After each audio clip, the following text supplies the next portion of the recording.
Welcome, everybody. Welcome to our second webinar in this July series, explaining the proposals in INPAG Exposure Draft 3. My name is Samantha Musoke. I'm the Project Director for IFR for NPO, working with Humentum.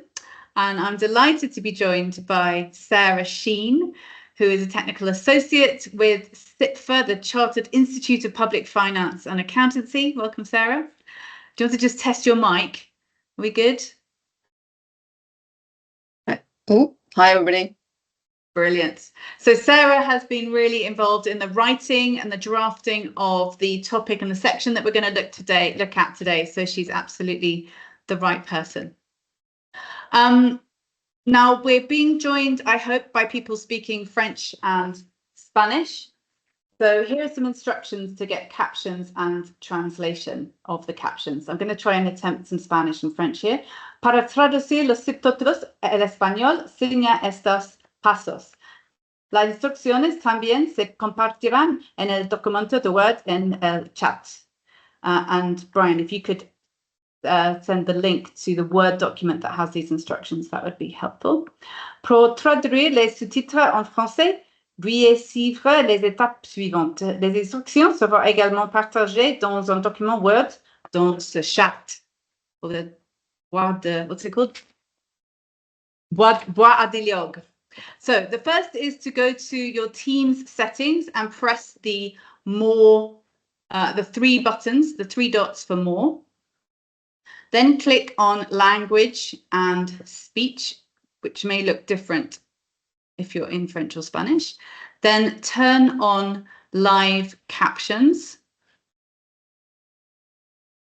Once you've got captions, they appear under your screen, and there's a small settings cog in the top right-hand corner of the captions box.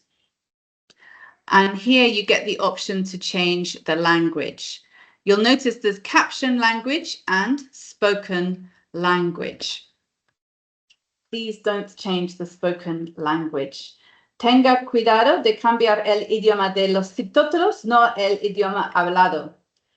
Veillez à modifier la langue de sous-titres et non la langue parlée. Because if you change the spoken language, it changes it for everybody, which is a bit of a Teams glitch. So feel free to do that. If you have a problem, type in the boîte à dialogue in the chat box and Brian can help you. Thank you, Brian. So the next thing is translating the chat.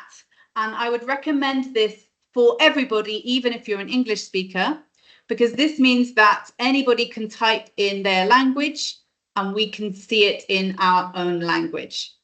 So if somebody could type a message in the chat, hopefully there's a message there already. You can introduce yourselves in the chat. Hello. Please do introduce yourself. So what you need to do is hover over a message in the chat. You'll see the three dots to the right of a message once you hover over it. Hover over those three dots and click on translation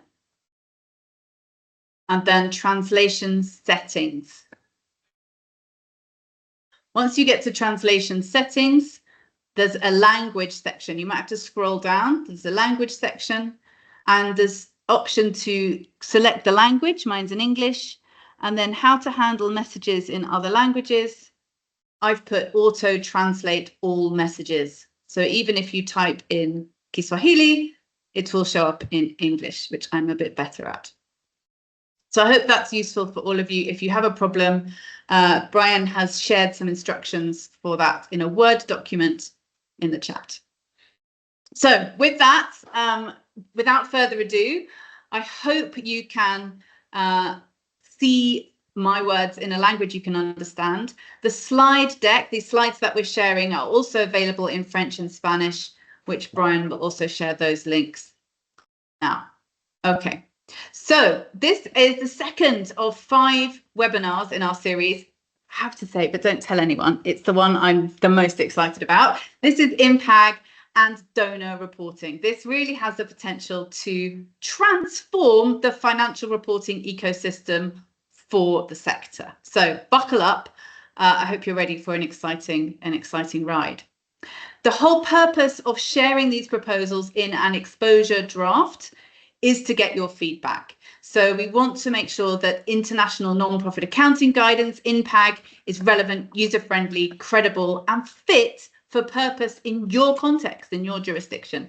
So please do share your opinions, and we'll explain how to do that at the end.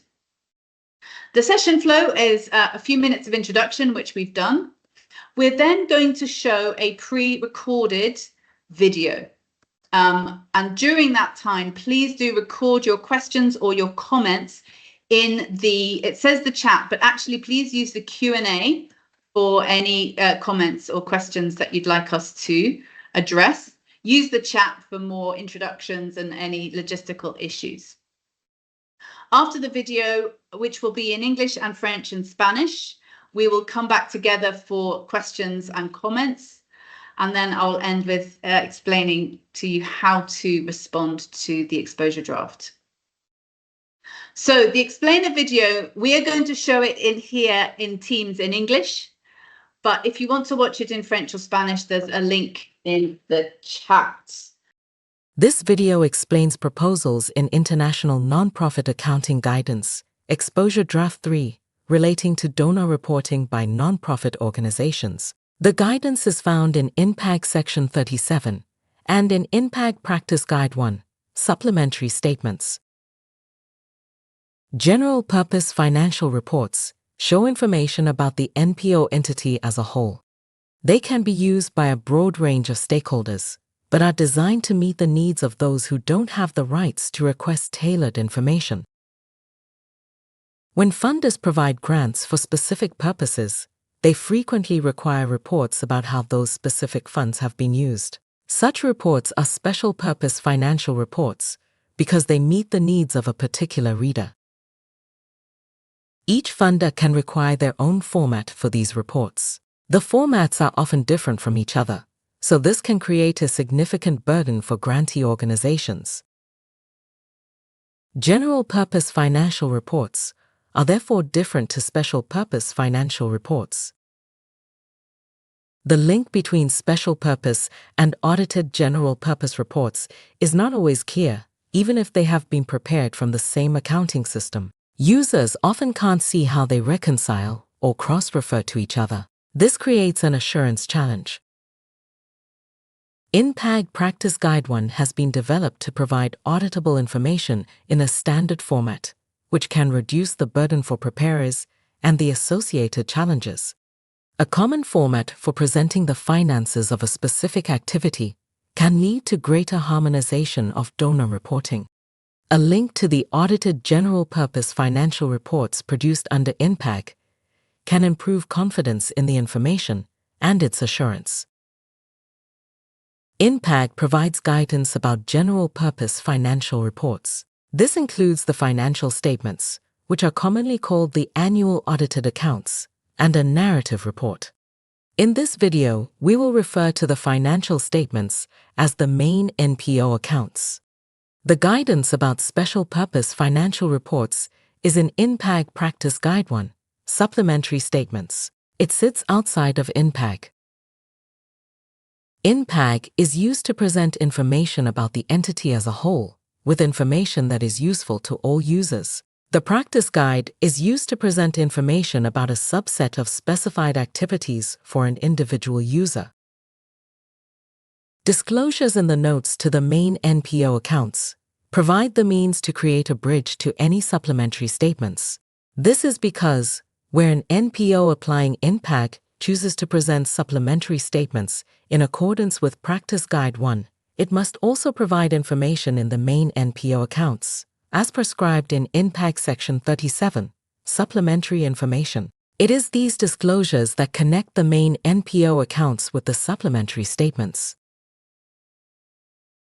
INPAG may become part of mandatory reporting requirements for certain NPOs in countries that adopt it. Funders may choose to require or allow grant reports to be prepared using the format in the practice guide, even if an NPO is not following INPAG. The strongest benefits arise, for both NPOs and their funders, when an NPO uses INPAG for its main accounts, as well as using the practice guide for its grant reports. The objective of each supplementary statement is to present key auditable financial information about a set of the NPO's activities that is useful to stakeholders, particularly donors. Each supplementary statement is for a specified activity or set of activities. This may be for a particular grant, project, program, or an aggregation. A supplementary statement may even cover all of an NPO's activities. Each supplementary statement includes the transactions that relate to the activities specified in the statement title. All material transactions for the financial reporting period relating to those activities need to be included. The information must be reconcilable to an NPO's main accounts and underlying accounting records. There is a prescribed set format for categories of income and expenses, but flexibility about which information, if any, to show in other columns for comparison purposes. Feedback on the format of the supplementary statements is requested in the invitation to comment. Let's now take a look at the main elements of the prescribed format. Each material grant or donation for a specified activity must be separated. Where there are other income sources related to the specified activity, such as interest, these need to be identified separately too.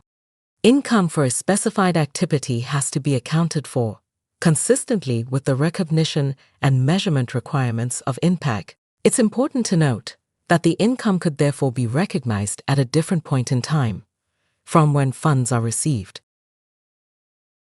Expenses are classified in the practice guide according to the following headings. Employment. This is for expenses such as staff salaries, taxes, and social security contributions. Travel and subsistence, for expenses related to travel costs, including fuel, vehicle running costs, accommodation, and subsistence, or per diems for traveling staff.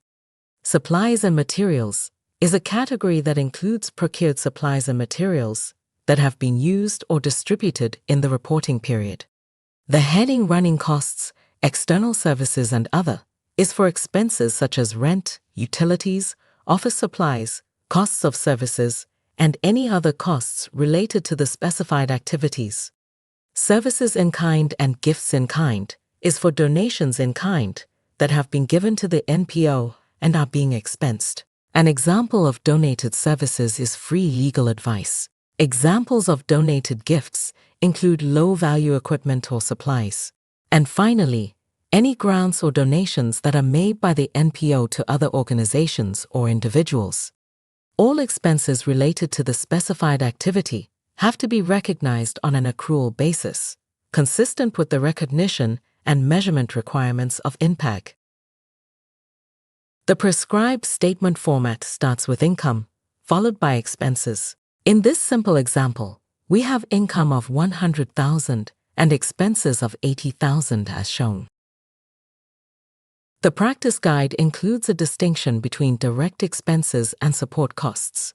Direct expenses are those that relate directly to one or more specified activities. An example is the staff costs of an employee who works on a single project as part of a specified activity. If that employee spent half their time working directly on one project and half working on another, their costs would be shared between the two. Even though the costs are shared, they are direct expenses because their time can be identified as relating to specified activities. INPAG uses the terms direct costs, shared costs, and direct expenses. Direct expenses includes both direct and shared costs. Support costs are costs which are necessary to administer and manage the NPO as a whole, but are not directly attributable to the specified activities, because they relate to all the activities of the NPO. For example, the staff costs of an individual who works on financial management issues that are necessary for the overall functioning of the NPO. Support costs may be included as a separate expense category using the line item permitted in the supplementary statement. Alternatively, they can be allocated to the various expenses headings on a line-by-line basis. Salaries related to financial management could therefore be included within a single support cost line or shown within employment costs. For more information on the INPAG proposals for the allocation of expenses, please see the classification of expenses video. The prescribed format has headings for direct expenses and support costs. As you can see, these headings are useful when the support costs are shown separately, rather than being allocated to the various expense lines. In addition to income and expenses, there are 3 other categories of transactions that are included in the prescribed format. These include foreign currency translation gains or losses, for elements of gains or losses that arise in relation to the specified activities. Transfers between funds, for any transfers into or out of the fund related to a specified activity. For example, a donor might give permission for unspent funds to be transferred to another project or to funds without restrictions. The NPO's main accounts include a statement of changes in net assets and a note called Movement in Funds. Any relevant transfers between funds reflected in those statements or notes must also be reflected in the supplementary statement. And finally, any other financial movements that have been included in the statement of changes in net assets within the NPO's main accounts and relate to the specified activity. The 3 other categories appear directly under income and expenses and are followed by a calculated line called Change in Grant or Fund Balance. Below that, we see the opening and closing fund balances, which must agree to the main NPO accounts. In this example, the income of 100,000 minus expenses of 80,000 results in an increase in the fund balance of 20,000. The opening fund balance is 0, so the closing fund balance is 20,000. INPAG requires that NPOs account for inventory and capital expenditure on an accrual basis. This means that inventory is shown as an expense when it is used, and capital items are shown as an expense over their useful lives through a depreciation charge. However, if an NPO receives a grant to pay for inventory or capital items, donors may want transparency about the purchase of those items. The supplementary statement solves this by including an optional section that can be used to show inventory and capital costs on an acquisition basis. This enables the NPO to show how the funds are used in the period that the costs were incurred, rather than when the inventory is used or the asset is depreciated. The practice guide permits inventory costs to be presented separately. Where this option is chosen, the expenses relating to the use, distribution or write-down of grant-funded inventory need to be identified and removed to avoid double counting. Then the amount of inventory purchased is added to the expenses. Similarly, the practice guide permits capital costs to be presented separately. If this option is chosen, the costs of depreciation or amortization of grant-funded assets needs to be identified and removed to avoid double counting. Then the amount of capital expenditure or asset purchases is added to the expenses. In this simple example, there were no expenses relating to inventory use or asset depreciation, but 10,000 was spent on inventory and 10,000 on capital items in the period. Where this option to show inventory or capital costs is used, the opening and closing balances will include adjustments for the cumulative effect of adjustments in prior years. The invitation for comment for INPAG Exposure Draft 3 includes a specific matter for comment on these proposals for the disclosures for capital and inventory related costs. If applying Practice Guide 1, an NPO is required to present information for the financial reporting period using the prescribed format. However, it may also choose to present additional information in separate columns. This information will depend on stakeholder needs, but could include an alternative currency, budget amounts associated with the specified activities, prior period amounts relating to the specified activities, amounts for each line split into 2 time periods, which together make up the reporting period covered by the general purpose financial statements, and separate columns for different income sources. To help visualize this, here is a simplified version of the report with columns for donor currency and donor budget. Here is a version showing different periods, which could be helpful if grant reporting periods differ from the financial year. This version shows different funding sources for a particular activity, which could be helpful in showing the full costs of carrying out an activity, including support costs, even if they were not covered by the funder. Each supplementary statement has its own set of explanatory notes to aid users' understanding. The information in the notes will describe the purpose and scope of the statement and how it has been prepared. The notes will include a description of the specified activities and cross-references to relevant information in the main NPO accounts. They will also confirm whether the supplementary statement has been prepared on the same basis and using the same accounting policies as the main NPO accounts. The notes will also set out any specific accounting policies used that are relevant to the statement. It is expected that the same basis and policies will be used unless there is a specific requirement to use an alternative. The notes must describe any material differences. NPOs need to provide additional notes where relevant. Here are some examples. An income note that explains the mix of grant or donation income or describes other sources of income. An expenses note that provides reconciliations for cost lines, where donor accounting rules differ from INPAG. The note could also describe ineligible costs where relevant.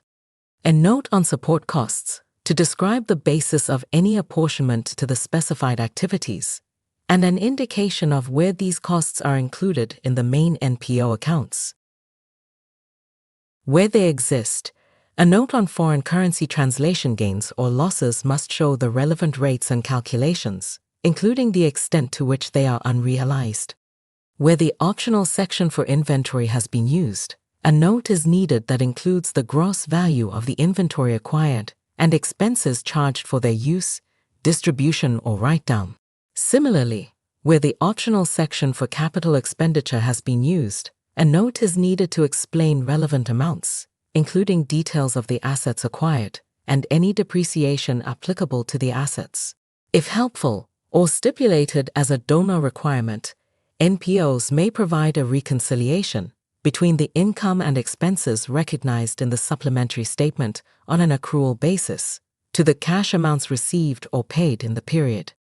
If an NPO presents a supplementary statement for all of the NPO's activities in the reporting period, a reconciliation is required, showing the relationship to the general purpose financial statements for total income, expenses, and the movement in funds.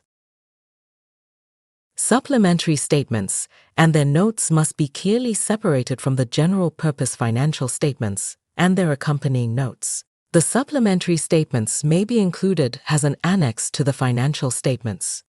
If a supplementary statement and its notes are audited, the nature and scope of the audit opinion needs to be clear. Where a supplementary statement is not audited, this should be clearly marked on the supplementary statement.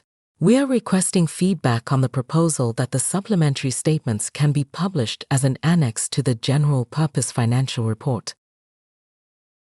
If an NPO is applying INPAG and presents supplementary statements in accordance with the practice guide, then Section 37 must be followed. If an NPO is not presenting any supplementary statements, then the requirements of Section 37 do not have to be met.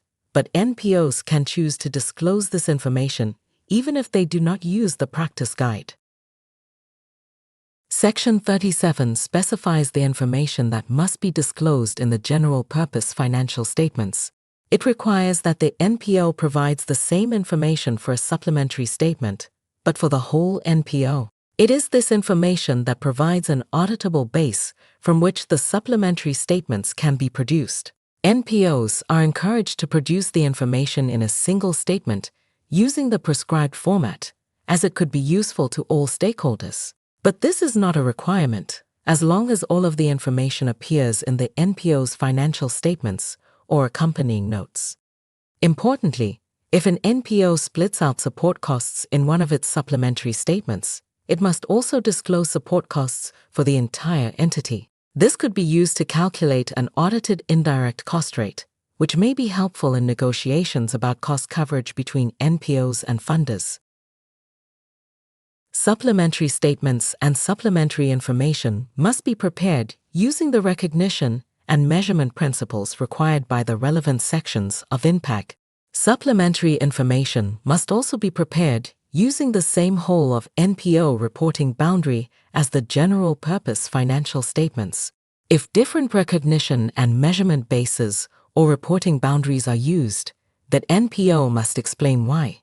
This is not expected to be common.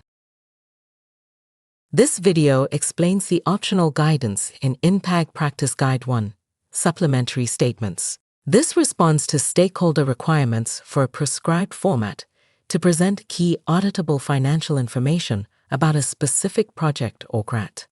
The practice guide sits outside of INPAG as it relates to special purpose reports rather than general purpose financial reports. Section 37 of INPAG on supplementary information must be followed where the practice guide is used. This provides an audited base for the supplementary statements.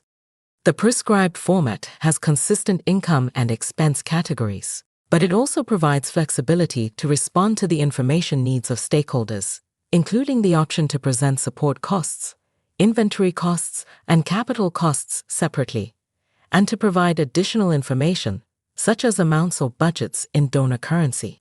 Finally, supplementary statements must be prepared using the same recognition and measurement principles and accounting policies as INPAG. To respond, visit www.ifr4npo.org/have-your-say. Download a template response document and upload your completed response or comment letter. Responses must be in English. The deadline is the 16th of September, 2024. We look forward to hearing your views.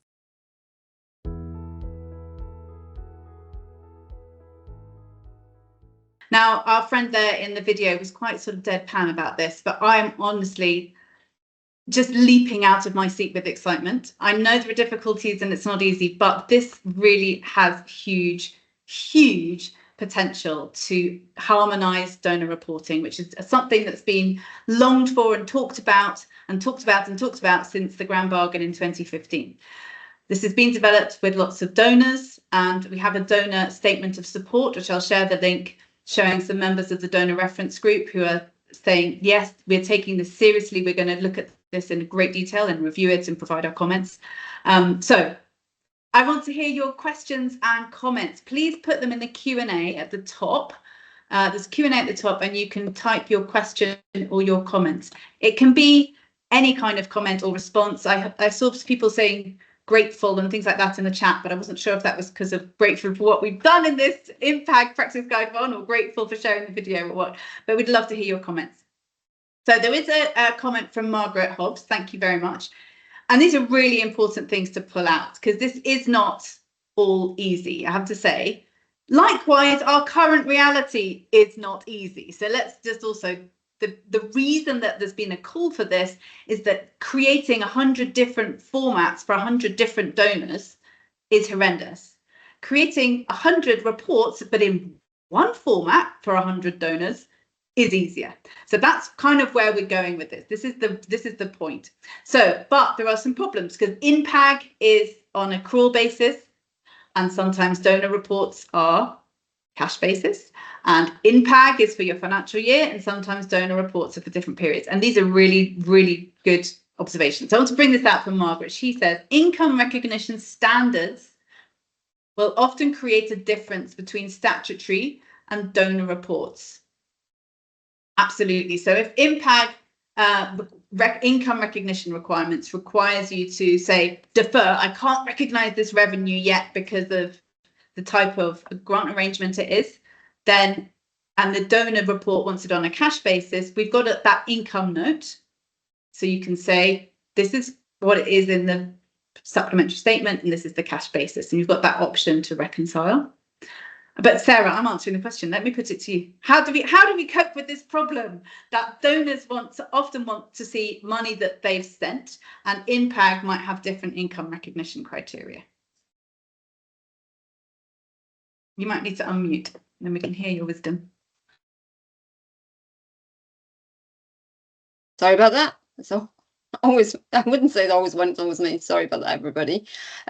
Yes, I think the first statement is based on an accruals basis, but there is an opportunity to, and a separate set format statement to reconcile the cash basis to the accruals basis. So those two formats are available, and then in consistent prescribed format, which should I like you, Sam, I don't think it will get over all the problems, but it is one of the first ways of reconciling the timing differences.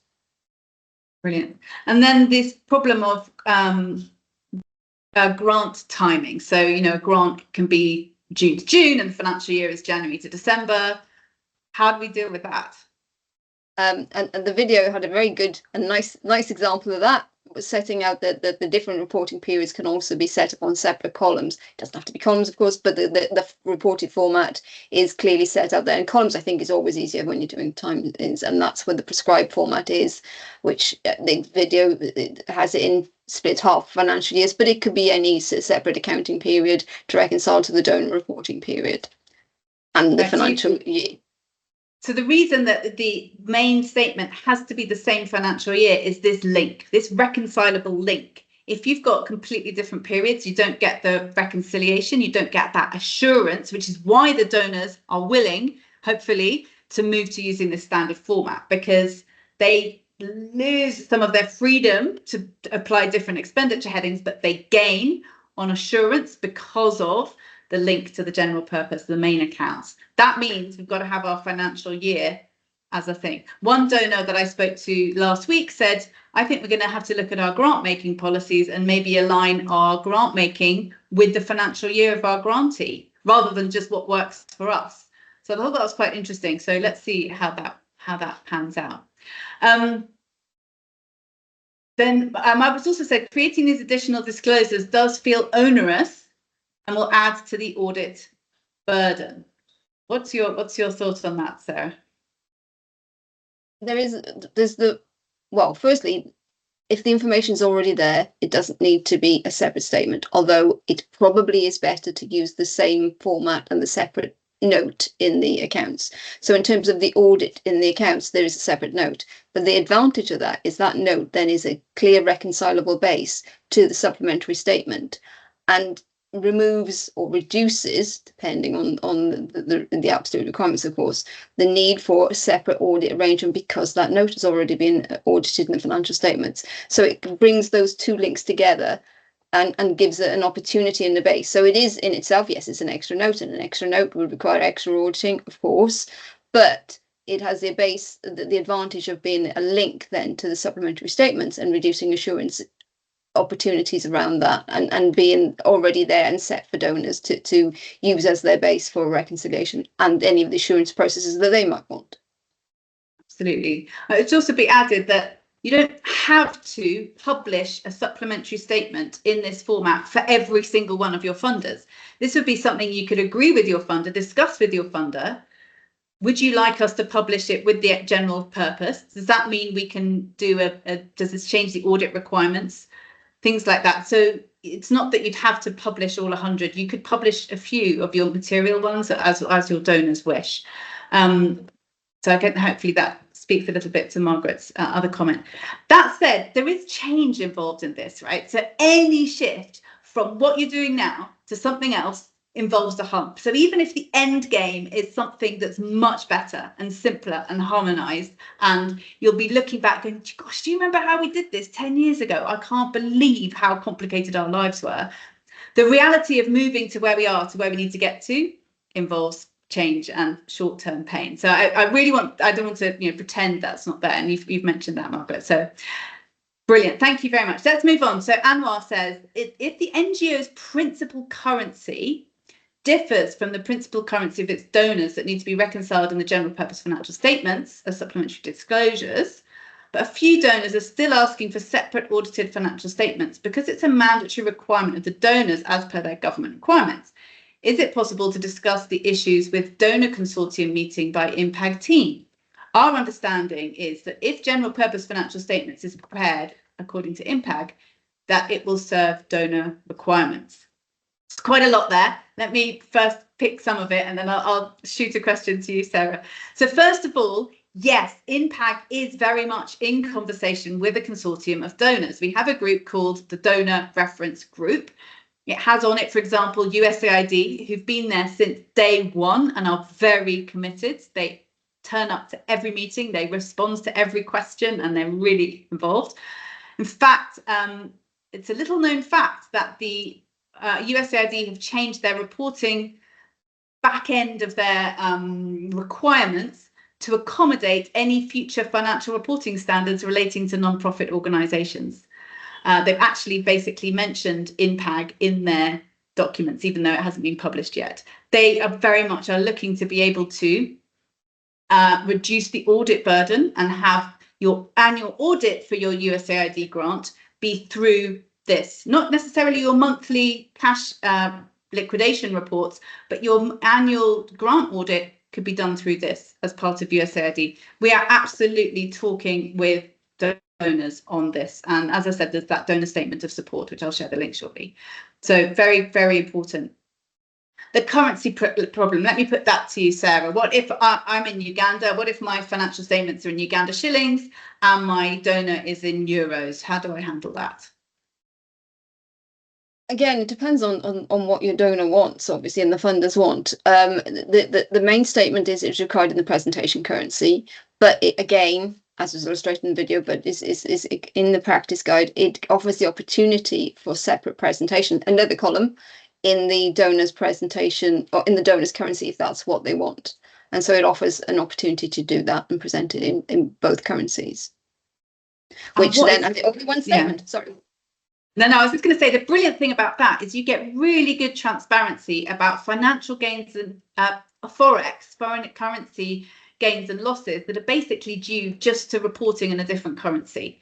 So in my currency, it looks like I've got everything and I've spent it and I'm down to zero. And yet in my donor currency, it looks like I haven't spent everything and I've still got more money to spend.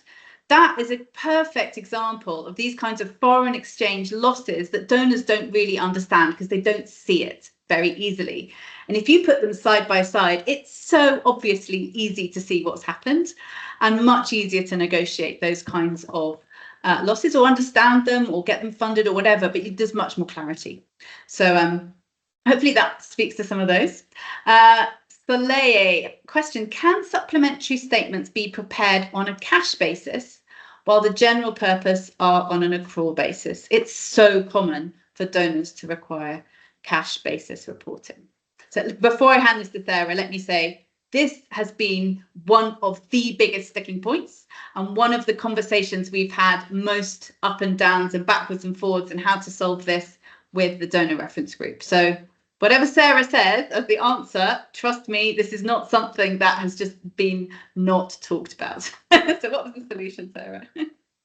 Well, the supplementary statement is in itself in the accruals format, although you are allowed, which is quite accruals accounting, to make the adjustments for inventory and capital costs in that statement. Then there is another statement, the cash statement, which I think is really useful, that reconciliation to the cash statement, which will provide that information in a cash flow in a cash statement. So it does have the two options to allow you to do that cash flow and a cash-based statement. Right. And when we talk to donors about which specific bits of information are they most keen to have on a cash basis? So first of all, it's the monthly liquidation. We want to send you more money, so we need to know how much you've spent.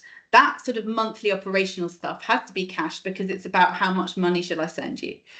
When it comes to more annual reporting, the numbers that they said, and I'm generalizing here, and of course every donor is different, but there was some consensus here among the donor reference group. It was the income, how much have you received from us, which can easily be reconciled in a note.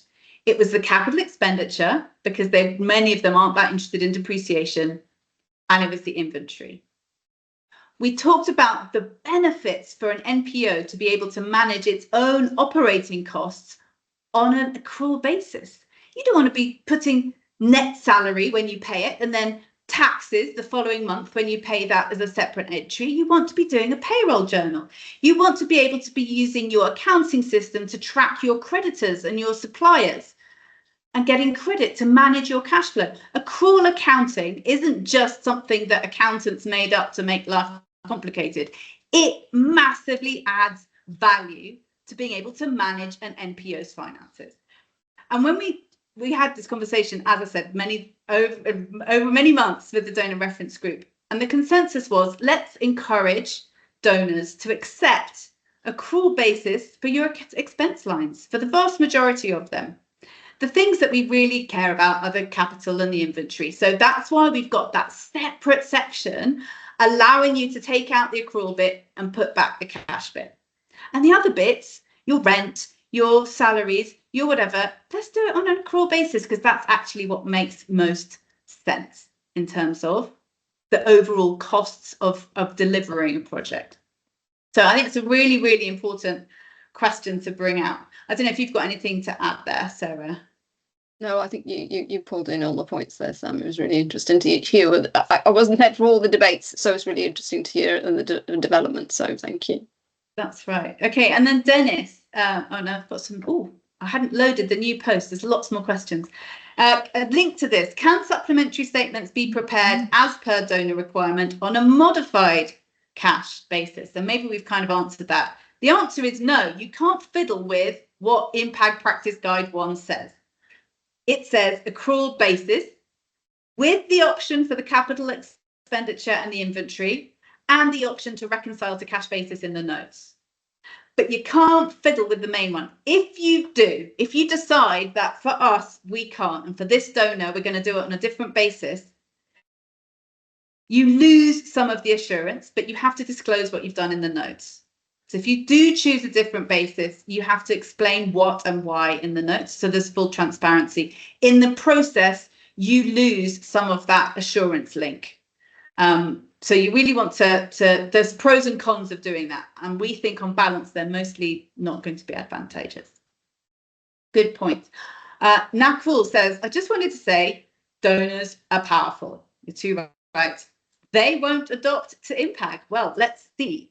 It's up to us to make the best use of INPAG to satisfy the donor requirements. So I'm going to share this link. The donors that have so far signed up to the statement of support for INPAG, it's not saying that they agree with what is in INPAG per se, because it's not yet finalised.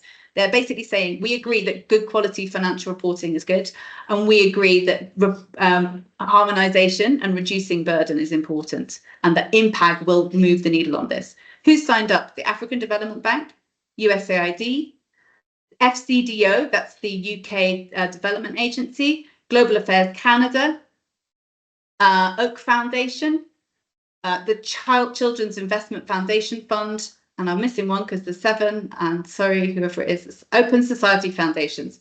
And those are just some of the members of the donor reference group. There are plenty of other donors. I met with a group of European donors last week explaining this for the first time, and they said, wow, this just makes so much sense. I wish we'd known about it before, but we hadn't been able to speak to them. So there's a lot of, I don't think we should say donors won't adopt it. I think if the big ones lead, it will be very difficult for other ones to follow. So have faith. Let's do what we need to do as NGOs and pressurize our donors and encourage them to adopt. Obviously, where the power differential is too big, that is a difficult conversation to have. But as a collective, as part of IFR for NPO, if you share your voice through this process and say, yes, we like this in principle, but, you know, can you change this, or let's look at this. But if you say, yes, we like this in principle, we take that collective yes from the sector to the donors, and that power differential is squished because we've got the collective voice. And with all the conversations happening in the sector about decolonization and locally led development and all of those things, it's getting much, much harder for donors to ignore the needs of their grantees. So have confidence, have faith, respond, and let's see if we can do this, because I really think we can. I suspect there will be also power, Sarah.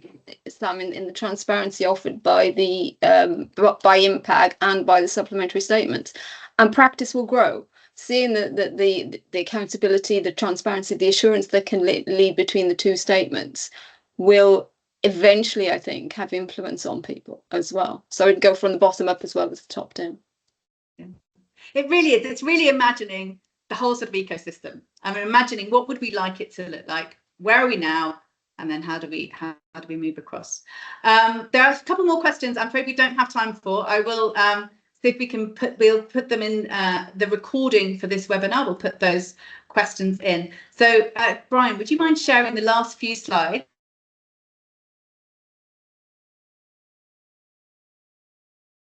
Aren't these great questions? They really show, they're phenomenal questions that show that you're really understanding what we're proposing. So can we move on, Brian, if that's okay, to